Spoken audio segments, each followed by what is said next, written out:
السلام عليكم الاخوان والاخوات، كي دايرين؟ لاباس عليكم؟ نتمنى تكونوا كاملين بخير وعلى خير، ومرحبا بكم في قصه اليوم.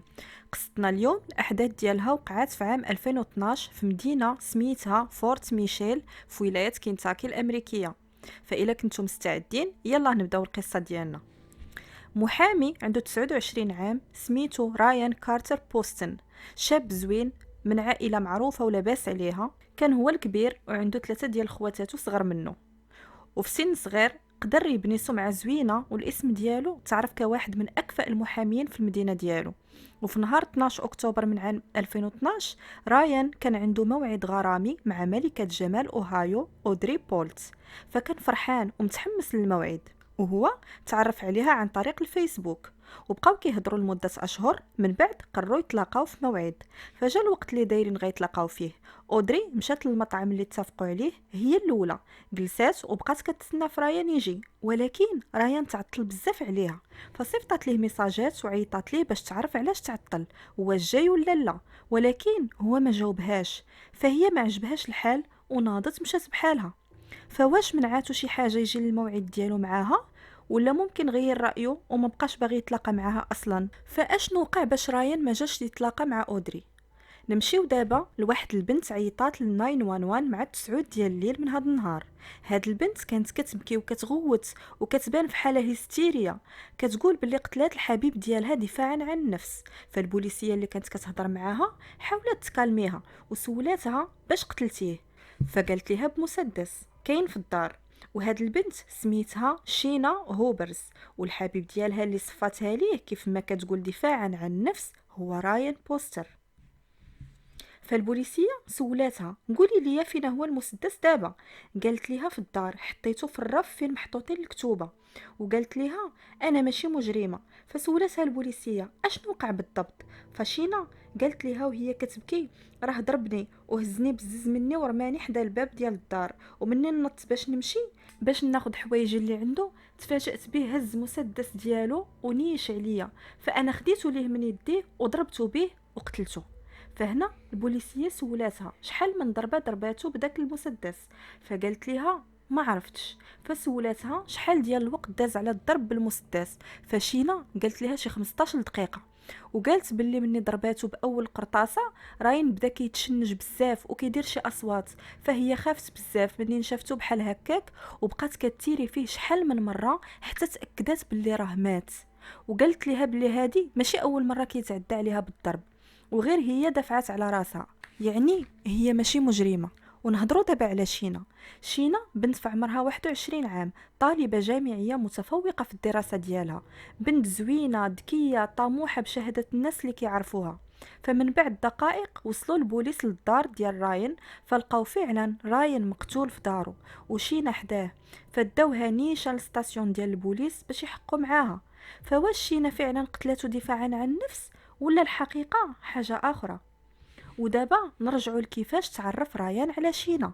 رايان كان شاف البروفيل ديال شينا في الفيسبوك وعجباته، وعرف باللي بنت خالته كتعرف شينا، فطلب منها تعرفوا عليها. فهي قالت ليه اوكي وعرفته عليها. وهي كان عندها 20 عام تقريبا، وكانت طالبة في علم النفس في الجامعة. فمني تلاقاو عجباتو بزاف شينا، وحتى هو عجبها واخا كان شويه ديال فرق السن بيناتهم. شينا كانت بنت ذكيه وعقلها كبير كبر من السن ديالها. تفاهمت هي وراين، ومن بعد مده قصيره على التعارف ديالهم تصاحبوا، وشينا ولات هي الحبيبه ديالو. ومن بعد ما كملت السنه الدراسيه شينا مشات عاشت معاه في دارو في المدينه اللي هو ساكن فيها، حيت هي كانت ساكنه وكتقرا في مدينه اخرى. الناس كانوا كيشوفوهم متفاهمين وكيبانوا كيبغيو بعضياتهم، ولكن الواقع كان حاجة آخرى. حيت التحقيقات مع الأقارب والأصدقاء ديالهم كشفت على أنه من بعد مدة قصيرة رايان بدا كيبان ليه باللي الاختيار ديالو لشينا كحبيبة ديالو ما كانش في محله. ونهار بعد نهار كيتضح ليه باللي هو وياها ما يمكنش يكملوا في هذه العلاقة. فحاول شحال من مرة يتفارق معاها، ولكن هي والو، كانت الصراحة لاصقة فيه ديال بصح، وفي كل مرة كدير سبب باش ما يتفارقش معاها. والمحققين لقاو ميساجات بينها وبينه اللي واضح فيهم بلي راين كان عيا من هاد العلاقة وباغي يفضي معاها بلا صداع، ولكن هي كانت متمسكة به بزاف. ووحدة من صحاباتها قالت بلي شينا كانت بنت زوينة وذكية وظريفة، ولكن العيب ديالها هو فاش كتدخل في علاقه غراميه مع شي دري شخصيتها كتبدل وكتولي بحال اللي مهووسه بالحبيب ديالها، وخاصه الا بغيت تفارق معاها فصافي هي كتبغي تحماق. واحد المره صيفطات لصاحبتها ميساج قالت ليها انا عارفه راه ما بقاش راين كيبغيني، وهو مازال معايا غير حيت كنبقى فيه مني كيشوفني كنبكي وما قادراش نتفارق معاه. وقالت ليها بلي حاسه بلي المشاعر ديالها تجاهه بدات كتحول لكره.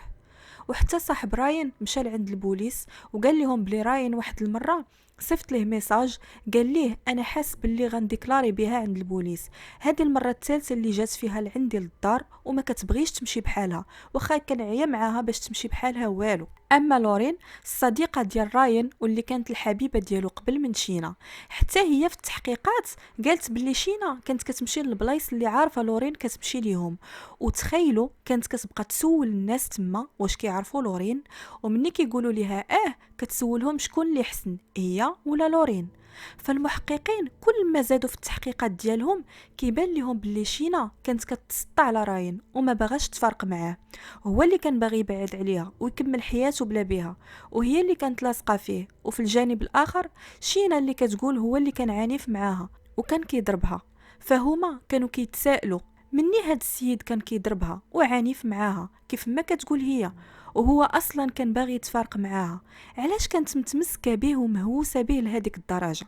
اما بالنسبه لجارت راين اللي كانت ساكنه معاه في ليمابل، البوليس من استجوبوها قالت باللي شينا قالت ليها واحد المره باللي راين كيتحكم فيها بزاف وكيضربها وكيعنفها بالهضره وكيقول ليها راها غلاضت خاصها دير ريجيم وما بقاتش زوينه، خاصها دير عمليه تجميل وشي هضره بحال هكا.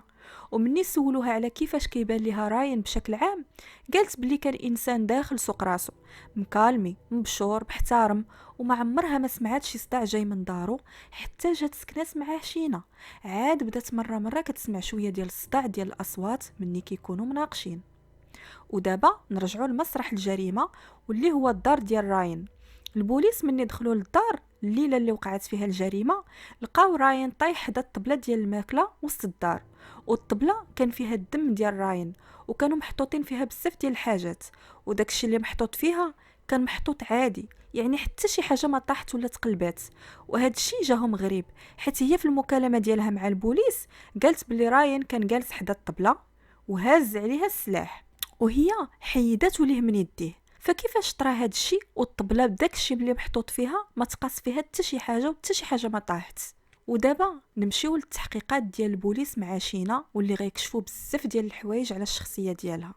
مني داوها للمركز ديال البوليس اول حاجه شينا بدات كتعاود شنو طرا بالتفصيل للمحقق قبل ما يبدا يسولها، تخيلوا، وكانت كدوي بزاف وكتبكي وكتغوت، غير هو كانت كتبكي بلا حتى شي دمعه.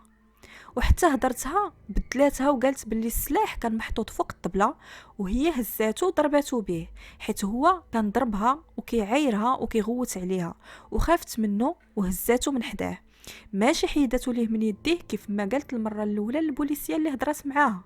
وكانت كتهضر بزاف وكتسول شي اسئله انورمال في الوضع ديالها. مثلا قالت لهم واش كاين الدوش في الحبس، واش الناس كيدوشوا حدا الناس ولا بشكل خاص، وقالت لواحد المحققه واش غيبغي شي حد يتزوج بها الا عرف راها فايت ليها قتلات صاحبها، وبدات كتضحك، واش غيجيبوا ليها التليفون ديالها في الحبس وغيخليوه ليها ولا لا. وواحد الحاجه قالتها خلات المحققين مصدومين فيها، قالت لهم باللي راين كان عاجبو راسو وكيهتم بزاف بالمظهر ديالو، وقال ليها واحد المره راه كيفكر باغي يدير عمليه تجميل في نيفو، وهي دابا ملي تيرات فيه في وجهه راه دارت ليه عمليه تجميل اللي كان باغي يدير. فهما بقاو مصدومين، كيفاش وحده يلاه قتلات الحبيب ديالها اللي كتقول كانت كتبغيه وهو كان كيعنفها وقتلاته دفاعا عن النفس، كتهضر عليه هكا. وزيد على هاد الشيء في المكالمه الاولى مع الطوارئ قالت للبوليسيه اللي كانت كتهضر معاها ما عارفاش شحال تيرات فيه من مره، اما دابا في التحقيقات مع البوليس عقلات وقالت لهم 6 ديال المرات تيرات فيه وفين بالضبط. وحاجه اخرى لاحظوها المحققين، شينا كانت كتغوت وكتبكي بلا دموع، وغير المحقق كيخرج من لاصال وكيخليها بوحدها كتسكت فرمشه عين. وماشي غير هاد الشيء، شافوها في الكاميرا كتشطح وكتغني وكتقول مع راسها اخيرا درتها، اخيرا قتلته، وكتبتسم وباينه فيها ما كانتش عارفه راهم مراقبينها بالكاميرا. فخدات راحتها. فالسيده كان هارب ليها في هاد التحقيقات، وزيد على هاد الشيء ما كان عندها حتى شي علامه في الجسد ديالها كتبين باللي راين ضربها او عنفها. فمن بعد هاد الشيء البوليس وجهوا ليها تهمه القتل العمد، وهي تفاجأت حيت كانت معوله غيخليوها تمشي بحالها. هي ماشي مجرمه وكانت كتدافع غير على راسها كيف ما كتقول. وفي التصور ديالهم للاحداث هذيك الليله اللي وقعت فيها الجريمه، رايان صيفط لها ميساج باش يعلمها بلي غيتفارق معاها. فهي مشات عنده للدار ودابزو، وهي كانت عارفه بلي هو كيهضر مع بنت اخرى. فالغيره والهوس ديالها به هو اللي خلاها تقتله، ماشي دفاعا عن النفس كيف ما قالت ليهم. خاصة ان البوليس من يقلبوا البيسي ديالها لقاو دارت غوشيرش على اودري وتيليشارجات التصويره ديالها. ونزيدكم هذيك الليله في التصور ديال البوليس مني بداو كيدابزو رايان دخل لبيتو سد عليه الباب وخلاها، ولكن هي تبعد عليه لا ما يمكنش. لقاوها دايره غوشيرش في اليوتيوب كيفاش تقدر تحل القفل ديال الباب، وفعلا من بعد شويه ديال الوقت قدرات تحل عليه الباب وبقات كدابز معاه حتى خرجوا لوسط الدار. ومن بعد هو جالس في الكرسي في الطبلة هزات السلاح وقتلاته. ولقاو باللي في الميساجات ديالهم اي ميساج كان كيصيفطوا ليها رايان باش يقول لها الله يعاونك ويتفارق معاها كانت كتجاوبوا بمئات الميساجات. المهم من بعد الاتهام ديال شينا بالقتل دوزات عامين في الحبس وهي كتسنى وقت المحاكمه ديالها. وفي هذه المده كملت قرايتها في الجامعه ونجحت بمونسيون ديال الامتياز، وكانت باغا تدفع الماستر. والمحاكمه ديالها بدات في شهر ابريل من عام 2015. وندوزو دابا للمحاكمه. في المحاكمه صحاب راين قالوا باللي هي كانت باغاه يتقدم ليها للزواج، ومني هو بين ليها باللي هو ما باغيش طلع ليها الدم منه، وبداو المشاكل بيناتهم من تما. والمدعي العام كان مصر على ان شينا هي اللي تهجمت على راين وقتلاته عمدا ماشي دفاعا عن النفس، حيت كانت كتكرهه وكتغير وكانت عارفاه غيتلاقى مع بنت اخرى وكان باغي يتفارق معاها. والدليل هو الميساجات، وخاصه واحد الميساجات كانت صيفطاتهم لصاحبتها قالت ليها باللي الحب ديالها راين تحول لكره وباللي هو شخص شرير وما كيعرفش يحب.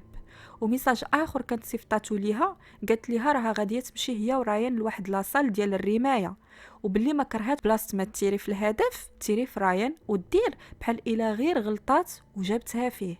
وهذا الشيء غير ايام قليله قبل الجريمه. فهاد الميساج بوحدو كان كافي باش يغرقها مزيان في المحاكمه. ومن بين الشهود واحد البنت كانت كتبيع في واحد المحل في شي مول مشات ليه شينا غير ساعات قبل ما توقع الجريمه. هاد البنت قالت في المحكمه باللي شينا هذاك النهار قالت ليها باللي سقط الخبر باللي الحبيب ديالها كيهضر مع بنت اخرى، وكانت كاعيه منه بزاف وباغا تقتلو. وجارت راين اللي كانت ساكنه تحت من دارو نيشان قالت بلي هذيك الليله ما سمعتش شي دباز ولا شي درديك فوق من دارها، حتى سمعت 6 ديال القرطاسات وحده مورا الاخرى.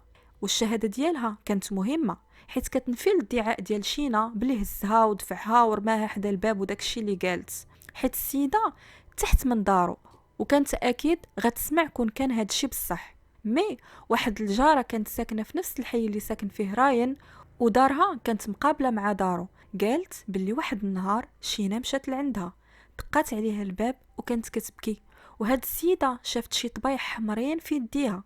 فهي سولاتها اشنو وقع ليها، وشينا قالت ليها بلي تخاصمت هي وراين وهو عنفها ودفعها وضربها.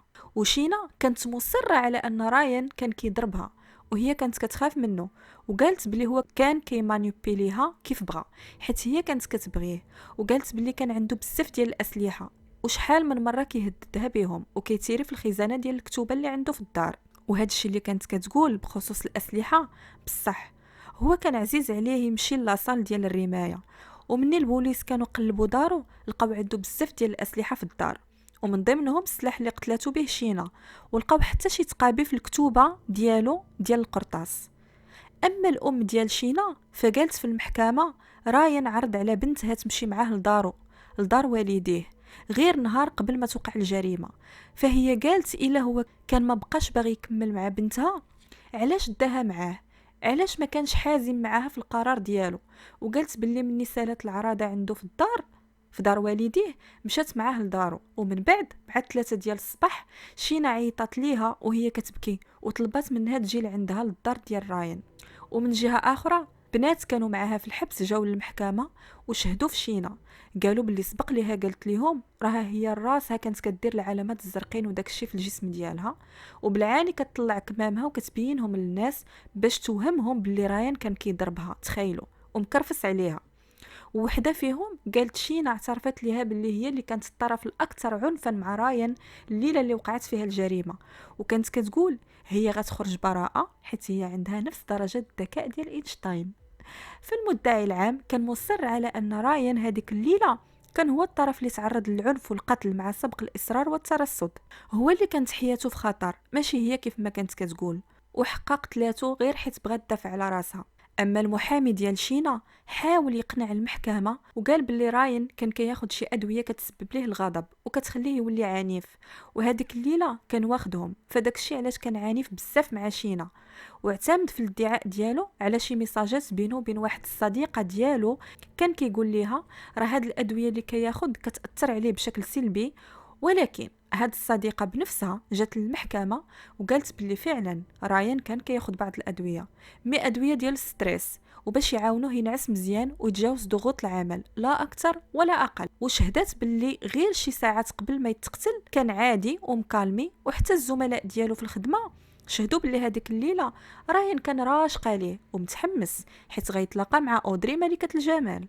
فهاد الادعاء ما اقتنعتش به المحكمه، ونهار 23 ابريل من عام 2015 المحكمه قررت بان شينا هوبرز مذنبه في جريمه قتل رايان بوستن، وحكمت عليها ب40 عام ديال الحبس مع عدم إمكانية طلب الإفراج المشروط. ولكن المحاكمة تعاودات حيث واحد من هيئة المحلفين لقاو باللي عنده سوابق وفايت ليه التحكم بالحبس، وهذا الشيء كيخالف القانون ديال الأعضاء اللي مسموح لهم يكونوا في هيئة المحلفين. وهاد المرة المحكمة حكمت عليها بالسجن مدى الحياة مع إمكانية طلب الإفراج المشروط من بعد 17 عام ديال الحبس. والعائله ديال رايان ما كانوش راضيين على هذا الحكم، حيت كيف ما خدات الحق في الحياه لولدهم وهو في عز شبابه كانوا كيطالبوا التحكم حتى هي بالاعدام.